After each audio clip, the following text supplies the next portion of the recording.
up, my people? Today we are talking about unconscious gaslighting examples. Look, a lot of us are gaslighters and we don't even know we are because we do it unconsciously. In fact, I would argue that all of us are at one time or another, at one moment to a next, actually guilty of gaslighting, and it's happening without our even being aware of it. And so today we're going to talk about examples. What does that look like? Where does it come from? And how to fix it. So while you're here, like and subscribe, drop me a comment. These subscriptions mean the world to me. I'm so close to 1,000. Help. Okay, let's dive in.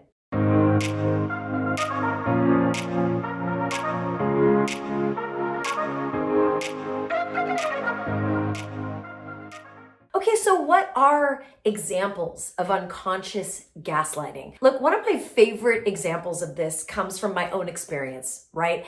I was taking care of my father. I was kind of advocating for him at the hospital after a big surgery. And he was laying in bed and he was conscious, but he was old. And I found myself talking over him to the nurse who was caring for him. And I found myself, I didn't even know I was doing it, but I was sort of dismissing what he was trying to say because it was kind of like eye roll, like, you're probably still on pain meds, Dad. Let me handle this. And at a certain moment, my father said, whoa, time out.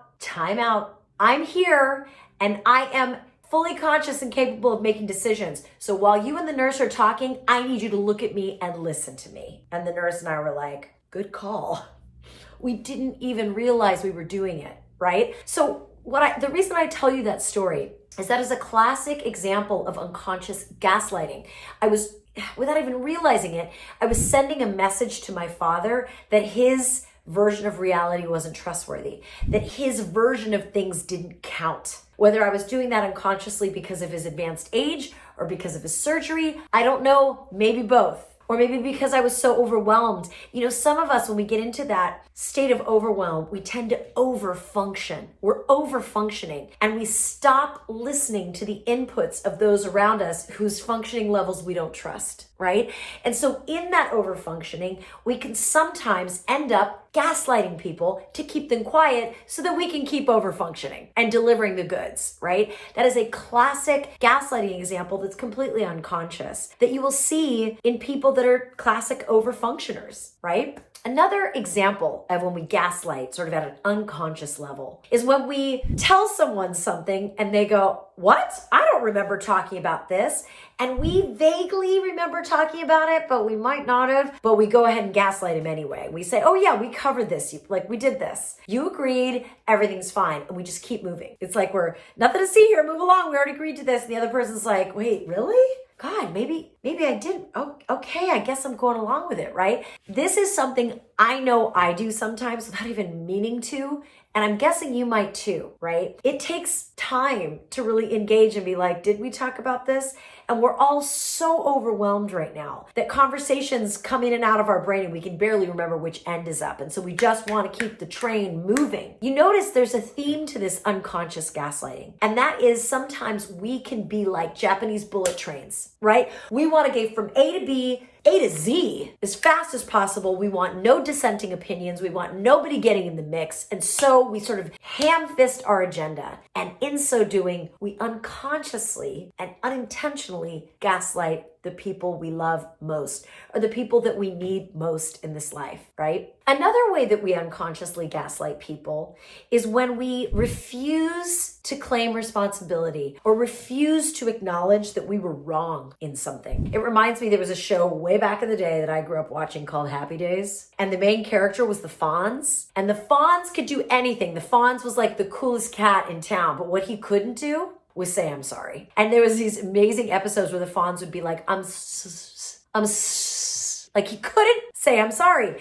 And a lot of us are like that. We cannot deal with the fact that we might have made a mistake or that we might be wrong or that we're getting criticized. And because of that, we will gaslight the other person and say, well, you're too sensitive, or you misremembered that, or you're getting on my case for no good reason. And by doing that, we are gaslighting the other person who may have a very good reason to be giving us critical feedback, or that might be upset with us because we steamrolled them, or whatever the case may be. So ask yourself right now, what happens when somebody calls you out on something? What happens when somebody gives you tough feedback that you don't like? Pay attention to that, because you may be engaging in unconscious gaslighting. So what do we do about all these examples, right? What do we do about this? There's a bunch of different levels to this, but I'll tell you what, at the base level is it really helps to just slow down. Sometimes we, especially those of us that are overfunctioners, that tend to be the ones that have the weight of the world on our shoulders, we tend to be moving so fast and doing so much at the same time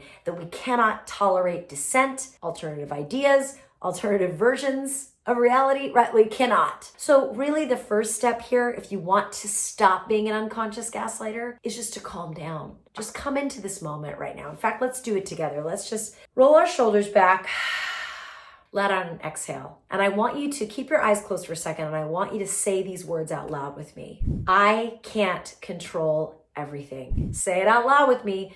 I can't control everything. All I can control is my own reaction. That's it. A lot of our gaslighting comes because we are trying to control other people. We're trying to control the world because the world is a wild, unpredictable, messy, messed up place. And in order for us to maintain a sense of, in order for us to be able to cope with our anxiety about the basic terror of just being a human, right? It's like that line from Under Pressure by David Bowie and Freddie Mercury, where they're like, it's the terror of knowing what this world is about, watching some good friends sing Let Me Out, right? We are all living with that existential fear of just how vulnerable we are. And so we overfunction and we move so fast so that we can feel this illusion that we've got it all figured out. And that right there, that spinning wheel, that illusion of control, it actually has a lot that, listen, we're high functioning and we're killing it a lot of the times, but it has a downside. It keeps us from being present and making actual contact with another human being. Because sometimes when we slow down and really take in what's coming at us, it can be painful. But if we want to be good communicators, if we want to be high integrity human beings, we have to take the good with the bad.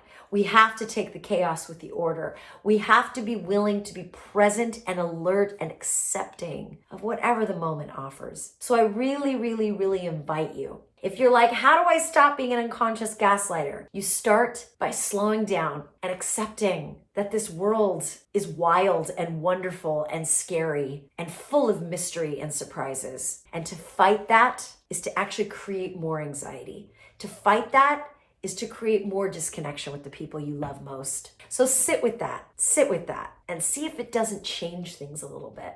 Thank you for joining me, and I will see you next time. And if there's something you want me to cover that I haven't, please drop me a comment. I love hearing from you guys.